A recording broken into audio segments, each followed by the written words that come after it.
wabarakatuh. Selamat malam teman-teman. Di sini saya dan teman-teman akan mempresentasikan analisis kesalahan berbahasa. Sebelum menjelaskan analisis kesalahan berbahasa, perkenalkan dulu kami dari kelompok 3, terdiri dari Afif Abdaha, Anindya Safira, Immanuel Nicholas Gagola, Raudatul Gina, dan saya sendiri Sadik Isman, dan Siti Nasmi, dan terakhir ada Rida Syukri Andini. Oke, latar belakang menggunakan bahasa yang benar itu penting, apalagi saat berkomunikasi secara resmi atau untuk tugas kuliah. Sayangnya kita masih sering menemukan kesalahan-kesalahan itu bisa berupa salah eja, seperti salah pakai kata, salah menulis awalan, atau salah singkatan, atau masalah pada susunan kalimat pada paragraf. Membuat kalimat boros atau paragraf tidak nyambung. Jika tulisan banyak salahnya, maknanya bisa tidak jelas, tulisannya jadi kurang meyakinkan, dan orang lain sulit memahaminya. Nah, selanjutnya di sini ada tujuan. Nah, tujuan yang pertama mengidentifikasi dan mengklasifikasikan jenis-jenis kesalahan ejaan yang ditemukan dalam data. Lalu tujuan yang kedua menganalisis dan mengklasifikasikan jenis-jenis ketidakefektifan kalimat dan ketidakpaduan paragraf yang ditemukan dalam data. Tujuan ketiga memberikan perbaikan yang sesuai berdasarkan kaidah bahasa Indonesia yang baku seperti yang terdapat dalam KBBI, Bu Ebi, dan EYD. Selanjutnya. Nah, ini adalah beberapa hasil data yang kita analisis. Nah, yang pertama ini kata cakep. Nah, klasifikasinya ini ada di ejahan. Nah, kesalahannya, kata pengulangan cakep-cakep itu tidak ada di dalam KBBI. Nah, perbaikannya adalah kata cantik. Yang kedua ini ada nafkah. Nah, ini klasifikasinya ejaan. Kata nafkah bukanlah bahasa baku. Nah, untuk perbaikannya, nafkah. Yang ketiga ada udah. Ini klasifikasinya ejaan. Kata udah itu bukan bahasa yang baku, jadi perbaikannya itu sudah. Lalu yang keempat itu ada dibagiin. Nah, penulisan dibagiin ini tidak tepat. Nah, seharusnya menggunakan kata imbuhan kan. Jadi perbaikannya dibagikan. Yang kelima ada nutupin. Nah, penulisan nutupin ini salah karena kata dasarnya tutup. Mendapat imbuhan untuk perbaikannya yaitu menutup. Yang keenam ada bacain. Penulisan bacain salah karena kata dasarnya baca mendapat imbuhan kan. Nah, perbaikannya di sini bacakan. Yang ketujuh ada labusium. Nah, penulisan kata labusium ini tidak baku. Nah, perbaikannya yaitu labusiam. Baik, data selanjutnya akan dibacakan oleh saya sendiri. Data ke-32 yaitu sebagian masyarakat masih mengantri untuk mendapatkan bantuan. Klasifikasinya adalah ejaan, yaitu kata mengantri tidak memiliki bentuk bakunya mengantri. Perbaikannya adalah ganti mengantri dengan mengantre. Lalu yang ke-33 ada sistem drainase, kota perlu diperbaiki. Klasifikasinya adalah ejaan, kesalahannya itu dari kata sistem merupakan kata sarapan baku dalam bahasa Indonesia. Perbaikannya, ganti sistem dengan sistem. Lalu data ke-34, pesta olahraga itu akan berlangsung bulan November mendatang.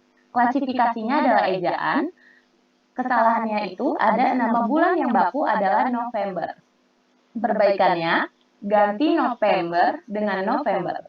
Data ke-35, kondisi ini mengakibatkan kerugian finansial. Klasifikasinya adalah ejaan, lalu kesalahannya, angka atau bilangan besar menggunakan kata baku miliar, bukan miliar.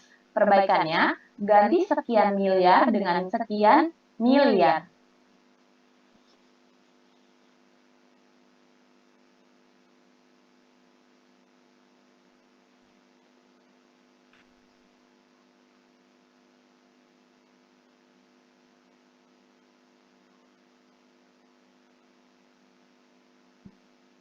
Oke, data ke-44 yaitu kita akan main sama ibu-ibu yang cakep-cakep banget hari ini. Klasifikasinya adalah efektif, kesalahannya itu kalimat terlalu bertele-tele. Perbaikannya, kita akan bermain bersama ibu-ibu yang cantik sekali hari ini. Lalu data ke-45, banyak-banyak banget. Klasifikasinya efektif. Nah, kesalahannya itu kalimat terlalu boros, kata pengulangan. Nah, perbaikannya itu banyak sekali. Nah, data ke-46 yaitu nanti saya bacain pertanyaannya, Ibu tulis, jawabannya tulis. Nah, itu klasifikasinya itu efektif, kesalahannya itu kalimat terlalu banyak memakai kata yang sama. Perbaikannya itu nanti saya bacakan pertanyaannya, Ibu tulis jawabannya. Data 47, orang ibu pernah ngirim surat buat suaminya. Klasifikasinya adalah efektif, kesalahannya itu kalimat terlalu boros kata. Perbaikannya, ibu pernah mengirim surat untuk suaminya.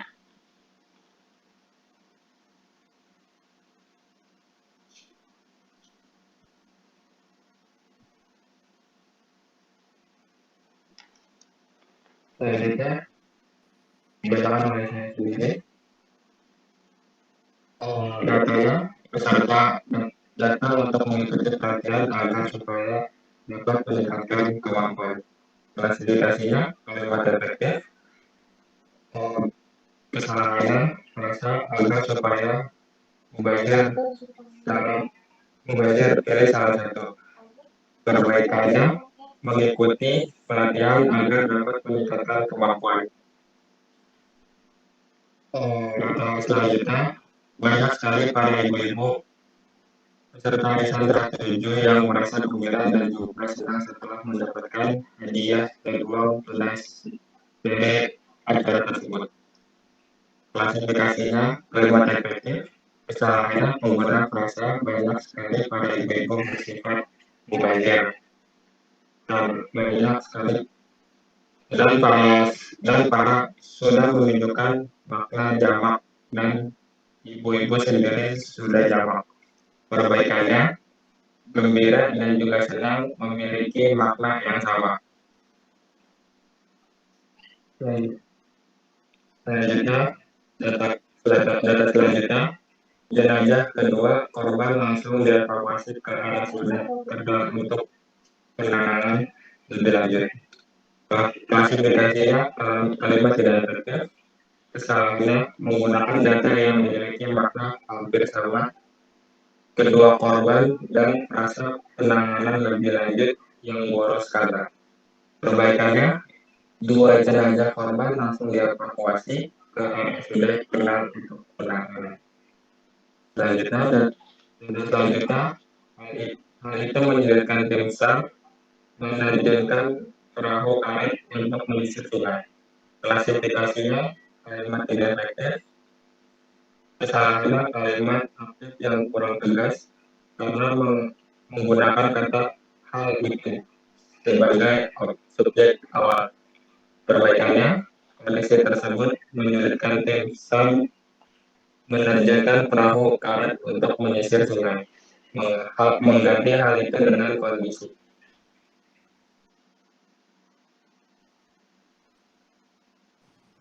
Kemudian data selanjutnya, kegiatan ini bertujuan untuk meningkatkan kreativitas warga, namun juga sebagai wadah silaturahmi. Klasifikasinya yaitu paragraf. Untuk kesalahannya, kalimat kedua tidak memiliki subjek dan tidak lengkap. Perbaikannya, kegiatan ini bertujuan untuk meningkatkan kreativitas warga dan juga menjadi wadah silaturahmi. Data selanjutnya, program ini sudah berjalan sejak 2 bulan, karena antusiasme warga sangat tinggi. Klasifikasinya yaitu paragraf. Untuk kesalahannya, paragraf tidak padu. Kalimat kedua merupakan anak kalimat yang berdiri sendiri. Untuk perbaikannya, program ini sudah berjalan sejak 2 bulan karena antusiasme warga sangat tinggi. Data selanjutnya, kegiatan ini bertujuan untuk meningkatkan kreativitas warga, namun juga klasifikasinya termasuk ke dalam paragraf.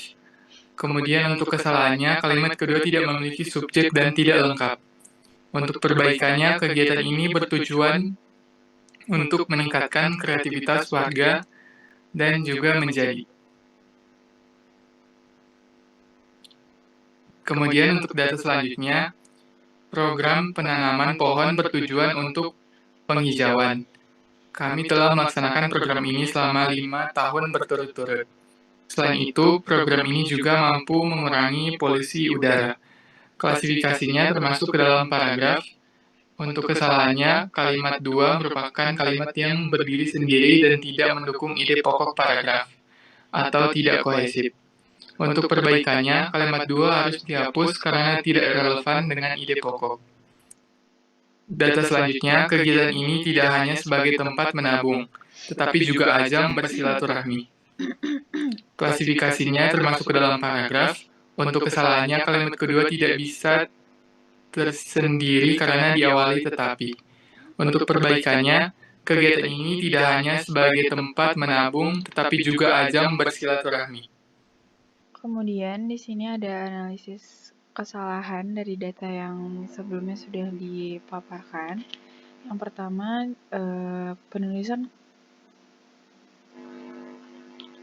kata baku terdapat 24 data kesalahannya. Kemudian kesalahan penulisan kata imbuhan itu terdapat 10 data. Kemudian yang ketiga, penulisan di itu terdapat 3 data. Penulisan huruf kapital terdapat 2 data, dan penulisan kata terdapat 1 data. Dari data ejaan yang kelompok kami peroleh seluruhnya, ini ada 40 data. Nah, dari data tersebut, 60% merupakan kesalahan penulisan kata baku. Selanjutnya, ada 25% dari kesalahan penulisan kata imbuhan, dan 8% dari kesalahan di. Lalu 5% dari kesalahan penulisan kapital, selanjutnya 2% merupakan kesalahan penulisan kata atau ejaan.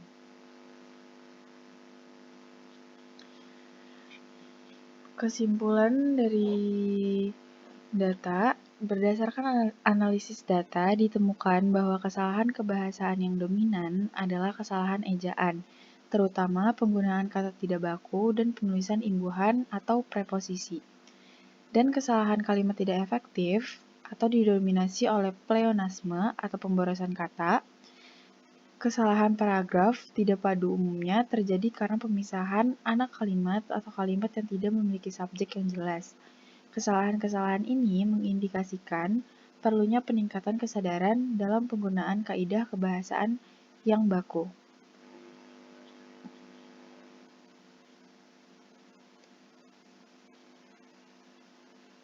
Oke teman-teman, itu aja dari analisis kesalahan berbahasa dari kelompok 3.